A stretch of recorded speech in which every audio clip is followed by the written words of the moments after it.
বিসমিল্লাহির রহমানির রহিম। সাংবাদিক ভাই ও বোনেরা, আসসালামু আলাইকুম। আমরা সবাই জানি গত 23 নভেম্বর সন্ধ্যার পরে বাংলাদেশের তিনবারের সাবেক প্রধানমন্ত্রী, বাংলাদেশ জাতীয়তাবাদী দলের চেয়ারপারসন দেশনেত্রী বেগম খালেদা জিয়া কে উনার শারীরিক পরীক্ষা নিরীক্ষা এবং উনি একটু অসুস্থ বোধ করায় ওনাকে প্রতিবারের ন্যায় এভার কেয়ার হসপিটালে নিয়ে আসা হয় এবং ওনার মেডিকেল বোর্ডের তত্ত্বাবধানে কিছু পরীক্ষা করার পর ওনাকে ওই দিন রাত্রে এখানে ভর্তি করা হয়। পরবর্তীতে ওনার মেডিকেল বোর্ড যে সদস্যরা রয়েছেন, বিশেষ করে ইউকে এবং ইউএসএ সহ বাংলাদেশ সহ সবার সমন্বিতভাবে আলাপ আলোচনার পরিপ্রেক্ষিতে ওনাকে হসপিটালে বেশ কয়েকদিন রাখার ব্যাপারে সিদ্ধান্ত হয় এবং ওনার আরও কিছু ব্যাপক পরীক্ষা নিরীক্ষা করে পরবর্তী চিকিৎসা কার্যক্রম গ্রহণের সিদ্ধান্ত হয় এবং ওনার শারীরিক যে সকল পরীক্ষা নিরীক্ষা করা হয় সেই সমস্ত পরীক্ষা নিরীক্ষার রেজাল্টের ফলাফলের ভিত্তিতে চিকিৎসকগণ সিদ্ধান্ত গ্রহণ করেন যে ওনাকে আরও নিবিড় তত্ত্বাবধানে চিকিৎসা করা প্রয়োজন এবং সেই লক্ষ্যেই গত 27 তারিখ অর্থাৎ 27 তারিখ সকালবেলা ওনাকে ক্রিটিক্যাল কেয়ার ইউনিট বা সিসিইউতে ওনাকে স্থানান্তর করা হয় এবং এখানে professor doctor Shahabuddin Talukdar, professor doctor FM Siddiqui, professor doctor Nuruddin Ahmed, professor doctor Ziaul Haq এবং doctor Zafar Iqbal, professor doctor Abu Zafar Mohammad Saleh, professor doctor Masum Kamal এবং professor doctor FM Siddiqui, professor doctor Nuruddin Ahmed, professor doctor AQM Mohsin, professor doctor Shamsul Arefin সহ বাংলাদেশের বাইরে থেকে, আমেরিকা থেকে professor doctor Habibur Rahman, professor doctor Rafiquddin Ahmed, professor doctor Hamid Rob এবং professor doctor Hamilton, আর UK থেকে professor doctor Patrick Kennedy and professor doctor Jennifer cross এবং সর্বোপরি ভারপ্রাপ্ত চেয়ারম্যান জনাব তারেক রহমান সাহেবের সহধর্মিনী ডক্টর জুবাইদুর রহমান, উনি একজন কার্ডিওলজিস্ট, উনি সহ ওনাদের সবার সমন্বিতভাবে আলাপ আলোচনার পরিপ্রেক্ষিতে ওনার 27 তারিখ থেকে ওনাকে ক্রিটিক্যাল কেয়ার ইউনিটে রেখে চিকিৎসা দেওয়া হচ্ছে এবং ওনাকে 23 তারিখে ভর্তি করা এবং পরবর্তীতে চিকিৎসা কার্যক্রম সার্বক্ষণিকভাবে তদারক করছেন বাংলাদেশ জাতীয়তাবাদী দলের ভারপ্রাপ্ত চেয়ারম্যান জনাব তারেক রহমান এবং উনি সার্বক্ষণিকভাবে চিকিৎসকদের সাথে, মেডিকেল বোর্ডের সদস্যদের সাথে সমন্বয় করে চিকিৎসা কার্যক্রম যাতে কোনো অবস্থাতেই ব্যাহত না হয় সেই লক্ষ্যে উনি ওনার সার্বিক সহযোগিতা এবং দিক নির্দেশনা দিয়ে যাচ্ছেন এবং ওনার পাশে ওনার ছোট ছেলে মরহুম আরাফাত রহমান কোকর, সহধর্মিনী সৈয়দা শামিলা রহমান, ওনার ছোট ভাই শামিল ইস্কান্দার সাহেব সহ ওনার অন্যান্য সকল আত্মীয় স্বজন, বাংলাদেশ জাতীয়তাবাদী দলের মহাসচিব জনাব মির্জা ফখরুল ইসলাম আলমগীর এবং সিনিয়র স্থায়ী কমিটির সকল নেতৃবৃন্দ সহ দলের সকল স্তরের নেতা কর্মীদের সবার সার্বিক সহযোগিতায় এবং এভার কেয়ার হসপিটালের চিকিৎসক, কর্মকর্তা এবং নার্স তাদের সবার সহযোগিতায় ওনার চিকিৎসা এখানে চলছে। ওনার চিকিৎসার ব্যাপারে আমরা ইউকে এবং kingdom of Saudi Arabia as well as the Singapore এবং দি পিপুলস রিপাবলিক অফ চায়না এবং আপনার আমেরিকার জন হপকিন্স এবং মাউন্ট সিনাই সহ বিভিন্ন হাসপাতালের চিকিৎসকদের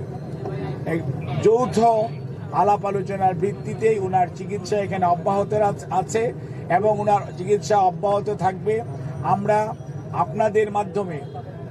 দেশবাসীর কাছে এবং সকল মানুষের কাছে ওনার সুস্থতার জন্য আমরা দোয়া চাই। দলের মহাসচিব এবং দল থেকে আগে জানানো হয়েছে, দোয়া চাওয়া হয়েছে। অনেক মানুষ, প্রধান উপদেষ্টা সহ উপদেষ্টা মণ্ডলীর সদস্যরাও অনেকে ওনার জন্য দোয়ার জন্য দেশবাসীর প্রতি আহ্বান জানিয়েছেন, সেজন্য আমরা কৃতজ্ঞতা প্রকাশ করছি। অন্যদিকে আমরা ওনার সুস্থতার জন্য আপনাদের মাধ্যমে সবাইকে অনুরোধ করব যে এই হসপিটাল একটি হাসপাতাল, এখানে দেশনেত্রী বেগম খালেদা জিয়া ছাড়া আরও 300 জন রুগী ভর্তি আছে, যাতে রুগীদের চিকিৎসা কার্যক্রম কোনো অবস্থাতেই ব্যাহত না হয়। সেই জন্য দলীয় নেতাকর্মী শুধু নয়, বাংলাদেশের ক্রিয়াশীল সকল রাজনৈতিক দলের সিনিয়র নেতৃবৃন্দ সার্বক্ষণিকভাবে ওনার খোঁজ নিতে আসছেন। ইমোশন আছে, আবেগ আছে, ওনার প্রতি ভালোবাসা আছে। সেই জন্য সেটার প্রতি শ্রদ্ধা জানিয়ে আমরা সবাইকে অনুরোধ করব, হসপিটালে যথাসম্ভব কম ভিড় করে আপনারা যার যার অবস্থানে থেকে যার যার ধর্ম অনুযায়ী মহান রাব্বুল আলামিন এর কাছে ওনার আর সুস্থতার জন্য আপনারা দোয়া করবেন এবং হাসপাতালের চিকিৎসক, নার্স, কর্মকর্তা, কর্মচারীদেরকে চিকিৎসা কার্যক্রম যাতে সঠিকভাবে ওনারা পরিচালনা করতে পারে সেই জন্য আপনারা সবাই সহযোগিতা করবেন। বিশেষ করে সংবাদকর্মী ভাইরা, আপনারা যে নিরন্তর পরিশ্রম করে বিগত 6টি বছর যাবৎ দেশনেত্রী বেগম খালেদা জিয়ার অসুস্থতার বিষয়ে সার্বক্ষণিকভাবে দেশনেত্রী বেগম খালেদা জিয়াকে, জিয়া পরিবারকে, বিএনপির প্রতি আপনাদের যে ভালোবাসা দেশের মানুষের কাছে আপনারা তুলে ধরেছেন, সেজন্য আমরা দলের পক্ষ থেকে আপনাদের সবার কাছে কৃতজ্ঞতা জানাই এবং এই সংকটময় মুহূর্তে আমরা আপনাদের সবার সহযোগিতা চাই এবং আপনাদের মাধ্যমে আমাদের দলের সকল স্তরের নেতাকর্মী, সকল রাজনৈতিক দলের নেতাকর্মীদের প্রতি আমাদের একটাই অনুরোধ, সবাই চলুন আমরা দায়িত্বশীল আচরণ করি এবং রোগীর চিকিৎসার জন্য সর্বোৎকৃষ্ট যে সহযোগিতা প্রয়োজন সর্বোচ্চ সংযম এবং ধৈর্যের পরিচয় দেই। ইনশাআল্লাহ এত মানুষের দোয়া আল্লাহ রাব্বুল আলামিন নিশ্চয়ই দেশনেত্রী বেগম খালেদা জিয়াকে সুস্থ করবেন এবং আপনাদের মাধ্যমে ভারপ্রাপ্ত চেয়ারম্যান জনাব তারেক রহমান আপনাদেরকে অনুরোধ করার জন্য বলেছেন যে উনি সার্বক্ষণিকভাবে যেমন এই চিকিৎসার যেমন খোঁজখবর নিচ্ছেন এবং উনি সার্বক্ষণিকভাবে এই চিকিৎসার ব্যাপারে সর্বোত্তম সহায়তা এবং ওনার চিকিৎসার ব্যাপারে শুধু বললেই হবে না যে দেশের মানুষ, দেশের বাইরের অনেক রাষ্ট্রপ্রধান, অনেক সরকার প্রধান, অনেক দেশ তাদের আগ্রহের কথা, তাদের যে উৎকণ্ঠার কথা তারা প্রকাশ করেছে এবং সেই জন্য ভারপ্রাপ্ত চেয়ারম্যান মহোদয় সবার প্রতি কৃতজ্ঞতা জানিয়েছেন এবং সবার সহযোগিতা চেয়েছেন আমাদের দলের ভারপ্রাপ্ত চেয়ারম্যান জনাব তারেক রহমান। আপনাদেরকে এই কথা বলে আমি আপনাদের সহযোগিতা চেয়ে আপনাদের কাছ থেকে বিদায় নিচ্ছি। আপনাদের সবাইকে অনেক অনেক ধন্যবাদ।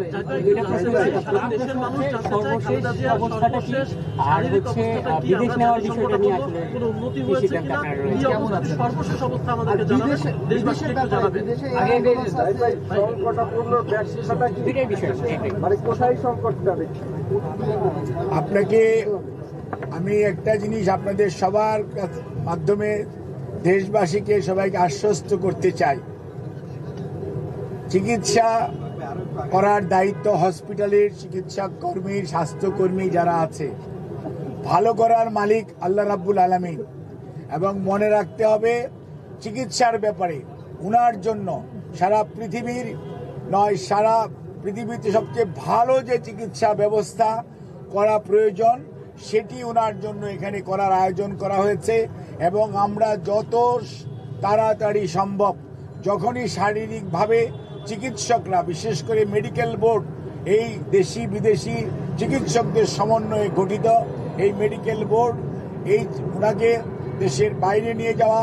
ব্যাপারে কোনো ধরনের পরামর্শ দিবেন আপনাদের মাধ্যমে, আমরা তখন সবাইকে আমরা জানাবো। আর এই মুহূর্তে ওনাকে যদি এইটুকুই বলতে পারি, ওনার অবস্থা গত 3 দিন 27, 28, আজকে 29 তারিখ, আলহামদুলিল্লাহ ওনার অবস্থা একই পর্যায়ে আছে এবং এটাকে আমরা ডাক্তারি ভাষায় যদি বলি অর্থাৎ শি ইজ মেনটেইনিং দি ট্রিটমেন্ট, অর্থাৎ চিকিৎসকরা যে চিকিৎসা দিচ্ছে এই চিকিৎসা উনি গ্রহণ করতে পারছেন। কাজে এই চিকিৎসা যাতে উনি গ্রহণ করে সুস্থ হয়ে যেতে পারেন সেই জন্য আপনারা সবাই দোয়া করবেন। আর বিদেশ যাওয়ার বিষয়টি নির্ভর করছে সার্বিকভাবে শারীরিক সুস্থতা এবং মেডিকেল বোর্ডের সিদ্ধান্ত এবং সুপারিশের পরিপ্রেক্ষিতেই সেই সিদ্ধান্ত পরবর্তীতে গ্রহণ করা হবে, আপনাদেরকে জানানো হবে। আপনাদের সবাইকে অনেক অনেক ধন্যবাদ।